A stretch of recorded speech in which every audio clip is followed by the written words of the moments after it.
அனைவருக்கும் வணக்கம்.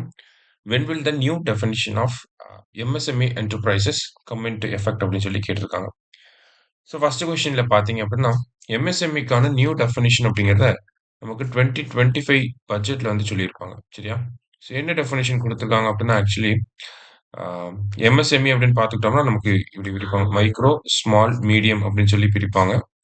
ஸோ இந்த மைக்ரோ ஸ்மால் மீடியம் பொறுத்த வரைக்கும் பார்த்தோம்னா நமக்கு investment and then turn over இந்த பேசிஸ்ல தான் பிரிப்பாங்க. இப்போ இன்வெஸ்ட்மெண்ட்ல மைக்ரோக்கு 2.5 crore, ஸ்மால்க்கு வந்து பார்த்தீங்கன்னா 25 crore, மீடியம் பார்த்தோம்னா 125 crore. சரிங்களா? அதுவே இங்க பார்த்தீங்க அப்படின்னா நமக்கு 10 crore turn over, 100 crore turn over, 500 crore turn over அப்படிங்கிற இந்த நியூ டெஃபினிஷன் அப்படிங்கிறது எப்போலேருந்து நடைமுறைக்கு வரும் அப்படின்னு பார்த்தோம்னா ஏப்ரல் 1, 2025 அப்படின்னு சொல்லி சொல்லியிருக்காங்க. சரியா? ஸோ எம்எஸ்எம்இஸ் அப்படிங்கிற இந்த குரூப் ஆஃப் கம்பெனிஸ்க்கு இந்த ஆண்டர்பிரினர்ஸ்க்கு பார்த்தீங்கன்னா அடிக்கடி வந்து இந்த டெஃபினிஷன் அப்படிங்கிறத ரிவைஸ் பண்ணிட்டே இருப்பாங்க. இதுக்கு முன்னாடி ஒரு டெஃபினிஷன் இருந்திருக்கும். இப்போ ஒரு டெஃபினிஷனை கொடுத்துருக்காங்க. இந்த மாதிரி ரிவைஸ் ஆகிட்டே இருக்கும். அடுத்தது Vinod Kumar Shukla is the recipient of 59th Jnanpith award. இந்தியாவோட ஹையஸ்ட் லிட்ரரி ஹானர் அப்படிங்கிறத பார்த்துருந்தோம்.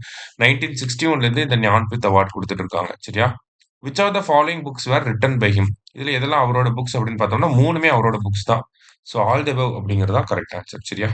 அடுத்தது The prestigious Jnanpith Award given for outstanding achievement in literature is given for how many languages அப்படின்னு சொல்லி கேட்டிருக்காங்க. ஸோ இந்த ஞான்பீத் அவார்டு அப்படிங்கிறது எவ்வளோ லாங்குவேஜுக்கு கொடுக்குறாங்க அப்படிங்கிறத கேட்டிருக்காங்க. எவ்வளோ லாங்குவேஜ் அப்படின்னா மொத்தம் 23 லாங்குவேஜுக்கு இந்த ஞான்பீத் அவார்டு அப்படிங்கிறத கொடுக்குறாங்க. சரியா? அடுத்தது according to a recent report of International Monetary Fund, in which year will the Indian economy overtake Japan to become world's fourth largest economy அப்படின்னு சொல்லி கேட்டிருக்காங்க. ஸோ இந்தியன் எக்கானமி எப்போ ஓவர்டேக் பண்ணி ஜப்பானை எப்போ ஓவர்டேக் பண்ணி ஃபோர்த் லார்ஜஸ்ட் எக்கானமியா வரப்போறாங்க அப்படிங்கிறத கேட்டிருக்காங்க. எப்போ அப்படின்னு பார்த்தோம்னா 2025ல நம்ம ஓவர்டேக் பண்ண போறோம். சரிங்களா? லாஸ்டா பாத்தீங்கன்னா with reference to India's remittances survey 2023-24 consider the following statements அப்படின்னு சொல்லி கேட்டிருக்காங்க.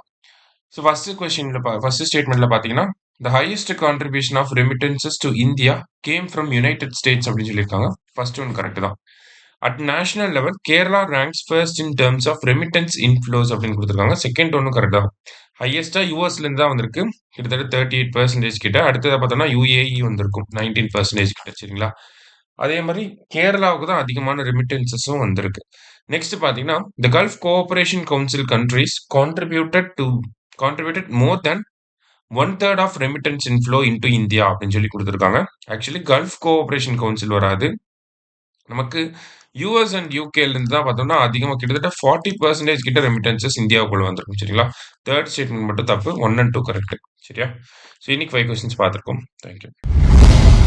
சுரேஷ் IAS அகாடமி வெற்றியின் முகவரி.